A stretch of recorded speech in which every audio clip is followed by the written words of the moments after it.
there's a lot of reasons one could point to as to why what's happening with Russia's invasion of Ukraine could resonate with people in Europe and across the world in a different way than in other conflicts. Because Europe is the site of the last two world wars, the only two world wars that we've had. Russia, former superpower, arguably, at least militarily, still one of the superpowers, I guess. And there's a lot of, and nuclear weapons. I mean, and so there's a lot of reason why this conflict would get more attention than, say, the Saudis and our involvement in that assault on Yemen, which, is going to end up killing and has killed. We don't know where this is going with Russia and Ukraine, but thousands upon thousands of people. In Afghanistan, Joe Biden just, taking that money, and there's no guarantee that $7 billion had it been allowed to flow back to the Taliban would alleviate any or all of the suffering in Afghanistan, although you could imagine it would alleviate some. There are millions of people in Afghanistan who are looking at potential starvation right now. And so there's no, these are apples and oranges things, and it's not to take away from what's going on in Ukraine. But it's just something to be aware of. And I think we're going to talk about this more going forward. And there's some theories out there as to what's going on with that. But it has been part of the reason why there's so much more attention being paid. And again, I don't think it's all the reason, and I don't think it's maybe not even the majority. Who knows how to assess these things? But it's because of who is being invaded. Yeah. And by who, I mean, well, I'll let this guy, CBS News foreign correspondent Charlie D'Agata, who has apologized for this, but nevertheless, it's revealing. This is not about Charles Delegata or whatever the guy's name is. Yeah, right. We've got more of these clips. It's really, in many respects, about all of us. But here it is. Now with the Russians marching in, it's changed the calculus entirely. Tens of thousands of people have tried to flee the city. There will be many more. People are hiding out in bomb shelters. But this isn't a place, with all due respect, like Iraq or Afghanistan, that has seen conflict raging for decades. This is a relatively civilized, relatively European, I have to choose those words carefully too, city where you wouldn't expect that or hope that it's going to happen. So it's partly human nature, but they are not in denial. All right, let's just be clear here. I mean, part of the reason why Iraq had conflict for decades was because we started bombing and invading them at one point. Now, of course, there was also the Iran war prior to that, and the war with Kuwait, prior to that. But the United States deliberately targeted Iraq's water purification and infrastructure systems, and knowing it would spread disease, and so that might have contributed to the lack of civilization that he's referencing. Right. But it's about the color of people's skin. Let's be real. And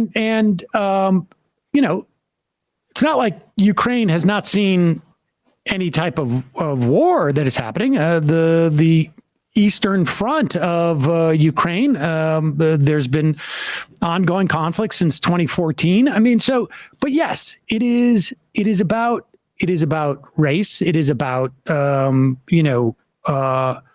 notion of economic development, I guess. So these are people who look like us in buildings that look like ours. You see the Christian thing get thrown around too. Yes. Yeah. In fact, here's another. I mean, it's not just about Charlie Delegata or whatever his name is. Here's NBC News correspondent Kelly Kobiela. I don't know.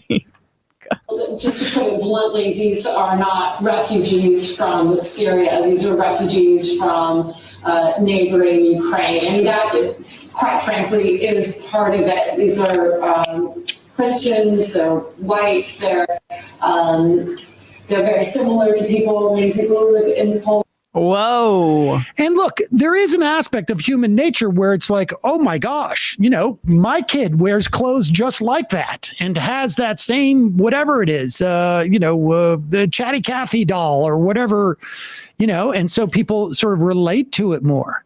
But it is pretty stunning when you contemplate it. And again, there are a lot of other factors associated with this. There's nukes involved in this. There's our longtime rival from the Cold War. But when you look at it just in terms of like sheer human misery, we're not at the level of where we are in Yemen or in Afghanistan or in Iraq or in Syria. I could keep going on, in Libya. Play this example of it. Here's Al Jazeera's Peter Dobby. Population. And as you're talking to us, Matthew, we're playing in the latest pictures of some of the refugees trying to get on trains or trying to get out of Ukraine. And what's compelling is just looking at them, the way they're dressed. These are prosperous, I'm looking to use the expression, these are prosperous middle-class people. These are not obviously refugees trying to get away from areas in the Middle East that are still in a big state of war. These are not people trying to get away from areas in North Africa. They look like any European family that you would live next door to. Fuck off. Well, that was somebody else who was watching. But the sentiment, I think, is appropriate. I got news for you. They're refugees. They're refugees. Like, they're not refugees from the Middle East or from Africa, but they're refugees. There were some middle-class refugees in all those other places as well. Exactly. What does middle class mean in this context? Prosperous. Right. There's an understanding. No, what middle class in this instance means white. Yes. Average. Somebody I can relate to. Somebody who would be next door to you, potentially. But Matt's point stands. You had 4 million people displaced in the Iraq War, for instance. 2 million internally, 2 externally. These are middle-class people. These are doctors. These are lawyers. These are bus drivers. These are teachers. These are laborers. These are, shopkeepers and clerks who work at the shops. And there's a whole, from an economic standpoint, it's the full mix. You don't get to decide. Well, so Branko Markotić, over the weekend, I was just reminded of this. There was a fake news clip going around. Well, it wasn't fake news. It was a video of a young Palestinian girl confronting an Israeli soldier, and it was being circulated, even though it's in like the arid, hot area, and saying that this was what was happening in Ukraine, and a lot of people got fooled. And the response is entirely different in that context, as opposed to, the global solidarity, which is helpful that we're seeing, especially from the West. But it does demonstrate the gaps in our empathy when it comes to certain people. It's instructive. And it's, of course, widespread over foreign correspondent media as well. There was a tweet thread, and we're going to try and get her on over the next week or so. Kimberly St. Julian Varnon. She's a PhD student at UPenn, but she's studying in a specific discipline of history. And the brief thread was about how in 2014, Ukrainians were not considered Europeans, or at least Western Europeans. They were still considered Eastern Europeans. And I don't know if you remember, Matt, but we did not. We covered the Crimea a little bit, and I remember John McCain saying, bomb, bomb, bomb, which is his usual refrain at that time before he died. And, but there was certainly not this outpouring of concern and sentiment, and it's very instructive to see both how a people move from one category of who they are into another category of who they are as perceived by the Western world, the rich Northern Hemisphere Western world, white world largely.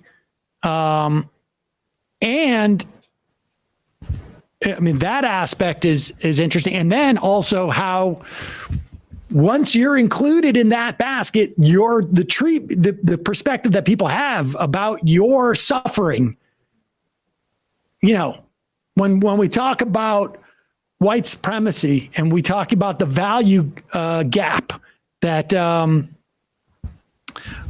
Eddie,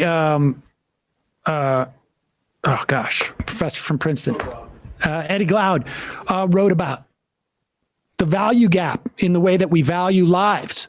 Like you couldn't have a better illustration of it. And how whiteness is a social construct and like largely tied to economic prosperity and being at the top of the pyramid in capitalism. I think there's a lot of people that see like the previous conflicts like Iraq and say like, no, doctors couldn't have been put out by that. It must have been all just like rabble. Right. Yeah. Right. And it makes you wonder also how did they go from 2014 to now? What were the factors that were involved in that, essentially that transfiguration from not really quite white to white, not quite really, Western European to Western European, not quite developed to developed, and I in the eyes of those who are constructing this. And again, I want to make it clear, like, this is not to say you should not have, what's going on over there is horrible, but I think it's important to just sort of be conscious of this. And I would be curious as to how that transfiguration changed, because, we're entering into a moment now where, and I think there's arguments about NATO expansion that I think have value. I think there's a lot of, I don't know how rational an actor Putin is, but what's clear is there were certain assumptions that he made that were wrong. Things may have followed logically from that afterwards, but it's not like in the early aughts or in the 90s rather, when the idea of expanding NATO was up, there was a lot of people, some hawks, Gary Hutz, Sam Nunn, who was a pretty hawkish guy, Democrat from Georgia, who were saying we should not expand NATO because we have an equilibrium, we should maintain it. And but there were others, and so there's a lot of things that are going on in terms of these factors here. And I don't necessarily have any answers, but it's really more about exploring some of these questions and hoping that, there is